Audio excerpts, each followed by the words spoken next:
Hello everyone, welcome back to SSB Crack Exams. मैं हूं Radha and I am back with the part 3 of that idioms and phrases series that we have started very recently, जहाँ पे मैं आप लोगों को कुछ important idioms and phrases discuss कर रही हूँ आपके साथ और उनके पीछे का incredible stories भी बता रही हूँ जिसको आपको बस कहानी की तरह याद रखना है and you will never be able to go through the idioms and phrases and read them again and again. You can remember them throughout your life. Right, तो start करते हैं हमारे part 3 idioms and phrases के साथ. हमारे first idiom है skeleton in the closet. Closet यानी cupboard में कंकाल. स्केलेटन इसका मतलब क्या है? Secret that someone is embarrassed about. एक ऐसा सीक्रेट जिसको लेके कोई बहुत ज्यादा शर्मिंदा है और इसके वजह से उसको छुपा के रखा गया है. Okay, skeleton in the closet. ये ओरिजिन करता है यूके से, जिन्होंने 1832 में एक एनाटॉमी एक्ट पास किया था जिसमें जो ग्रेव रॉबर्स थे, जो ग्रेव से डेड बॉडीज चुराते थे, वो स्केलेटन्स को सप्लाई करते थे मेडिकल स्कूल्स में. अब अगर इस एक्ट के दौरान कोई भी रेड होता तो जो टीचर्स होते थे मेडिकल स्कूल्स के, वो सारे स्केलेटन से कबर्ड में छुपा देते थे so as not to have them confiscated. तो वहां से इडियम आया है skeleton in the closet. Next idiom is throwing the baby out with bath water. नहाने के पानी के साथ अगर बच्चे को भी फेंक दो, क्या होगा? तो throwing the baby out of bath water का मतलब है getting rid of something that is valuable in the process of discarding or eliminating something that is unnecessary. कोई चीज को अननेसेसरी चीज को एलिमिनेट करने के साथ साथ अगर आप कोई ऐसी चीज को भी एलिमिनेट कर दो जो कि आपके लिए काफी वैल्यूएबल था, है ना. यहाँ पे अननेसेसरी क्या है? बाथ वाटर, नहाने का पानी, और वैल्यूएबल क्या है? बेबी. ये ओरिजिन करता है 1500 से, जब फैमिलीज साल में एक ही बार नहाते थे और वो एक ही पानी से नहाते थे. हर एक फैमिली के जो इंसान थे वो एक ही पानी से नहाते थे क्योंकि पानी का प्रॉब्लम्स थे बहुत ज्यादा. It was a time of industrialisation. जो पहले घर के हेड होते थे, head of the family, adult male, वो पहले नहाता था, उसके बाद फीमेल्स नहाते थे, उसके बाद बच्चे नहाते थे, और जो सबसे छोटा बच्चा होता था वो लास्ट में नहाता था. अब नहाते नहाते क्या होता था? साल में एक बार नहा रहे तो नहाते नहाते जो पानी था वो काला पड़ जाता था. और कभी-कभी ऐसा भी होता था कि बच्चे नहा रहे, छोटे से बच्चे नहा रहे हैं, कभी-कभी इतना काला हो जाता था कि माँ को दिखाई भी नहीं देता था कि उसमें छोटे बच्चे, तो उसको लेके वो बाहर फेंक देते थे. Now this was not a reality. ये एक्चुअल में नहीं होता था, ये सरकास्टिकली बोला जाता था इन order to say, in order to show that the lower class were having such a tragic life. Okay, the next idiom is feeling under the weather. Under the weather feel करना मतलब बुखार होना, बीमार हो जाना, टू बी इल. ये originate करता है सेलर्स सेलिंग से.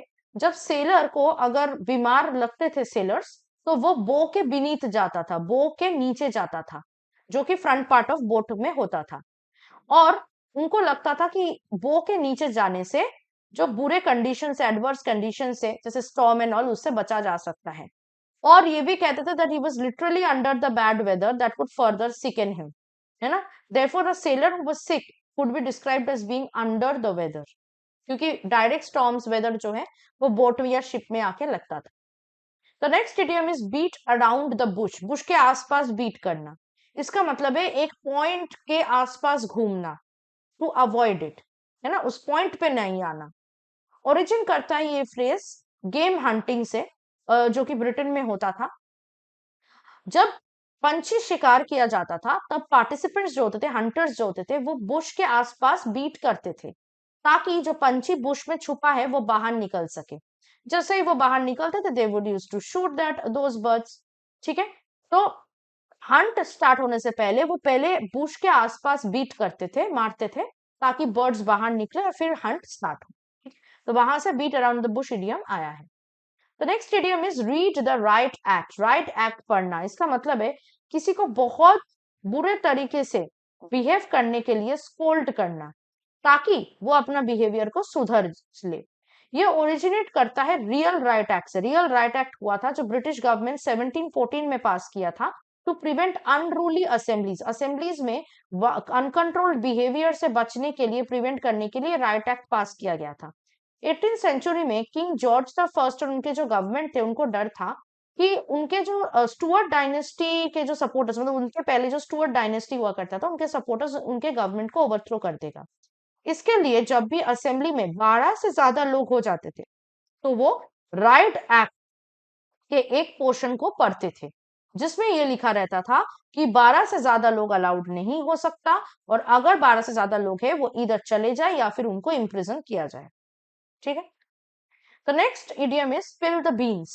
बीन्स को स्पिल करना, इसका मतलब है सीक्रेट को बाहर निकालना, टू लीक अ सीक्रेट।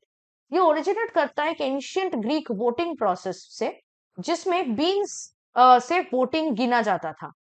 जो लोग किसी को वोट करते थे, दो कलर के बीन्स यूज किया जाता था, एक व्हाइट होता था, एक ब्लैक या ब्राउन होता था। तो एक इंसान व्हाइट लेता था, एक इंसान ब्लैक या ब्राउन लेता था। तो वो वास में अपने कलर्ड के, जिसको भी वो सपोर्ट करते उस कलर के बीन्स वो डालते थे। और अगर कोई, और फिर उनको गिना जाता था to know who has won. अगर कोई एक्सीडेंटली बीन्स को स्पिल कर देता था, इसका मतलब है जो सीक्रेट रिजल्ट्स थे इलेक्शन के, वो सबके सामने रिवील हो जाता था। Okay. The next idiom is the proof is in the pudding. ये एक ब्रिटिश इडियम से या प्रोवर्ब से आया है, एक कॉमन सेइंग है ब्रिटेन में। The proof of the pudding is in the eating. ये है फुल ब्रिटिश कॉमन सेइंग, यहां से इडियम आया है the proof is in the pudding. इसका मतलब है किसी चीज का सक्सेस तभी जाना जा सकता है जब उसको आप काम पे लगाओ। ठीक है। ये ओरिजिन करता है from the literal pudding itself, कि जब तक आप पुडिंग को टेस्ट नहीं करोगे, you all know pudding is a dessert. if you, until and unless you are not tasting a pudding, you cannot be sure whether the pudding is tasty or not, whether it has served its purpose or not. but उसको देख के बस ornamentation, presentation style या appearance देख के आप विचार नहीं कर सकते। so this is what actually literally it meant. The next idiom is wolf in sheep's clothing. Very very important idiom. इसका मतलब है अगर कोई ऐसा अच्छा बनने की कोशिश कर रहा है पर अंदर से वो एक्चुअली बुरा है ना। If someone is trying to pretending to be something that they are not, we say that he or she is a wolf in sheep's clothing. Usually जो बुरे लोग होते हैं एक्चुअली में अच्छे बनने की कोशिश करते हैं, उनके लिए यूज किया जाता है। ये एक बिब्लिकल फ्रेज है, बाइबल से आया है, मैथ्यू से, जिसमें ये लाइन लिखा गया है, beware of false prophets who come to you in sheep's clothing but inwardly they are ravening wolves. ठीक है। तो ये बिब्लिकल फ्रेज से ये आइडियम आया है। नेक्स्ट इडियम है हैंड्स डाउन, अपने हाथों को नीचे करके। So if you are doing something hands down, that means you are doing it very easily without any effort at all. ये ओरिजिनेट करता है 19th सेंचुरी हॉर्स रेसिंग से, जब कोई भी जॉकी अपने घोड़े में बैठ के हाथ हटा लेता था वो घोड़े के लगाम से, और हाथ नीचे करके घोड़े पे राइड करता था, और फिर भी रेस जीत जाता था, तो हम कहते थे that he was so far ahead, okay, he's so confident that he has won the race with hands down. Okay. Next idiom is sleep tight. हम कहते हैं ना स्लीप टाइट, एक दूसरे को विश करते हैं, गुड नाइट बोलते हैं दोस्तों को, तो स्लीप टाइट बोलते हैं, या मम्मी पापा भी बोलते हैं आप लोगों को स्लीप टाइट। इसका मतलब है अच्छे से सोना, है ना। कहाँ से आया है, वाई स्लीप टाइट? ये फ्रेज आता है उस समय जब पुराने जमाने में जो मैट्रेसेस होते हैं वो रोप से सपोर्ट रहता था, रोप्स का सपोर्ट में मैट्रेस को लगाया जाता था। और अगर आप स्लीपिंग टाइट, जब आप सोने जाते थे, जब लोग सोने जाते थे, तो वो क्या करते थे, रोप्स को बहुत टाइटली खींच लेते थे, ताकि जो मैट्रेस हो वो वेल स्प्रंग हो सके, वो दब ना जाए। ठीक है। तब उतना टेक्नोलॉजी वगैरह तो नहीं था, तो उस समय रोप से बेड को थोड़ा सा वेल स्प्रंग बनाया जाता था। Next idiom is jump the shark, shark को जंप करना। ठीक है। मीनिंग क्या है इसका, a moment when a form of entertainment reaches a decline in quality by including gimmicks to maintain interest. ठीक है। ये ओरिजिनेट करता है एक शो हैप्पी डेज से, जब एक कैरेक्टर फॉन्जी ने लिटरली एक शार्क के ऊपर से जंप किया था ड्यूरिंग वाटर स्कीइंग। आफ्टरवर्ड उस चीज को कमेंट करते हुए रेडियो पर्सनालिटी जॉन हाइन ने ये फ्रेज जंप द शार्क को पॉपुलराइज किया था, to describe the decline of the show, कि शो इतना नीचे जा चुका है कि ऐसा फालतू का गिमिक्स यूज करना पड़ रहा है उसको टू कैच द इंटरेस्ट और grasp the interest of the audience. The next idiom is minding your Ps and Qs, अपने पी और क्यू को माइंड करना। इसका मीनिंग क्या है, being on your best behaviour, अपने बेस्ट बिहेवियर पे रहना। ये ओरिजिनेट करता है बार टेंडर से, जो लोगों के पाइंट और क्वार्टर्स के हिसाब रखता था by marking P for pints and Q for quarts. Okay. The next idiom is get one's goat, अपने बकरी को लेकर आना। इसका मतलब है टू इरिटेट और अनॉय समवन, किसी को इरिटेट करना या अनॉय करना। ये ओरिजिनेट करता है अगेन हॉर्स रेसिंग से, जब जॉकीज अपने घोड़े के सामने बकरियां रखते थे and it was set to relax the horses. बकरियां देख के हॉर्सेस बहुत रिलैक्स रहते थे। On the other hand competitors और ऑपोजिट पार्टीज क्या करते थे, उस घोड़े को हराने के लिए, उसको ओवर एक्साइट करने के लिए उसके सामने से बकरी को हटा देते थे, hoping that they would consequently win the lose the race. Okay, तो वहां से गेट वंस गोट आया है, इसका मतलब है किसी को अनॉय करना, इरिटेट करना। Next idiom is played by ear, कान से बजाना। और कान से बजाने का मतलब नहीं कि कोई भी म्यूजिकल इंस्ट्रूमेंट आपने कान के सहायता से बजा रहे हो। इसका मतलब है कि सुन के कोई पर्टिकुलर डिफाइंड प्लान को, प्लान पे स्टिक ना होके ऐसा काम करना जो जिसको आप इम्प्रोवाइज कर सको। So rather than sticking to defined plan, if you see how things go and decide on a course of action as you go along with it, it is called playing by the ear. As you could understand, ये music से आया है ये phrase. सो अगर कोई अपने year से बजा रहा हो, ऐसा टर्म यूज किया जाता था प्लेइंग बाय ईयर, इसका मतलब है कि वो सुन के म्यूजिक बजा रहा हो instead of following the notes on the page, music page. Okay, तो next idiom is raining cats and dogs. Very very important idiom again. बहुत बच्चे पूछते हैं मैम कैट्स एंड डॉग्स कैसे बरस सकते हैं, तो वो नहीं बरसते actually. Raining cats and dogs का मतलब है रेनिंग पर्टिकुलरली हेविली, बहुत तेज बारिश को हम रेनिंग कैट्स एंड डॉग्स कहते हैं। ये ओरिजिनेट करता है एक मिडिवल सुपरस्टिशन से according to Norse mythology, but it may even refer to dead animals being washed through the street by floods. Floods में क्या होता था, जो एनिमल्स मर जाते थे वो फ्लड में से क्या होता था, बह के निकल जाता था स्ट्रीट से। तो as if the people use to think that it has rained cats and dogs, as जैसे ऊपर से बरसा हो इतना एनिमल्स वॉश आउट होते थे स्ट्रीट से। ठीक है, the next idiom is pot calling the kettle black, है ना। पॉट जो कि खुद काला है वो केटल को काला बोल रहा। इसका मतलब है someone who criticises someone else for something they themselves are guilty of. They have been originated from medieval kitchen. जब ऑब्वियसली आप अपने किचन में भी देखोगे पॉट केटल दोनों ही काला हो जाता था, because they were made of sturdy cast irons and they would also get black from the soot of the open fire, है ना। The next idiom is once in a blue moon. इसका मतलब है something that happens very rarely, बहुत rarely कुछ होता है।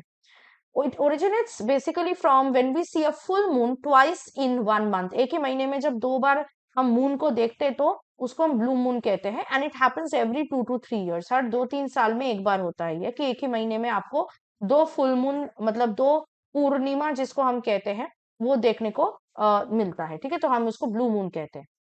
और तब आप देखोगे मून का जो कलर है वो लिटरली ब्लूइश हो जाता है, राइट।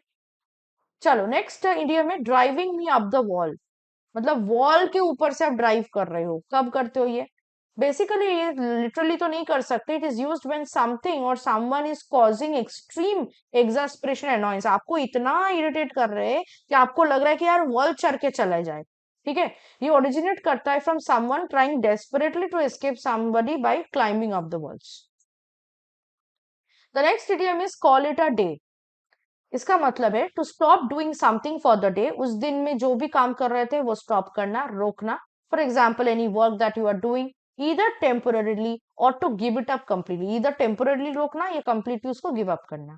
ये ओरिजिनेट करता है from the expression call it half day, जो कि फर्स्ट 1838 में रिकॉर्ड किया गया था। जब कोई अपना काम आधा छोड़ के जाता था उसको हम कहते थे, वो कहता था call it a half day, क्योंकि उस समय हाफ डे वर्किंग डे था।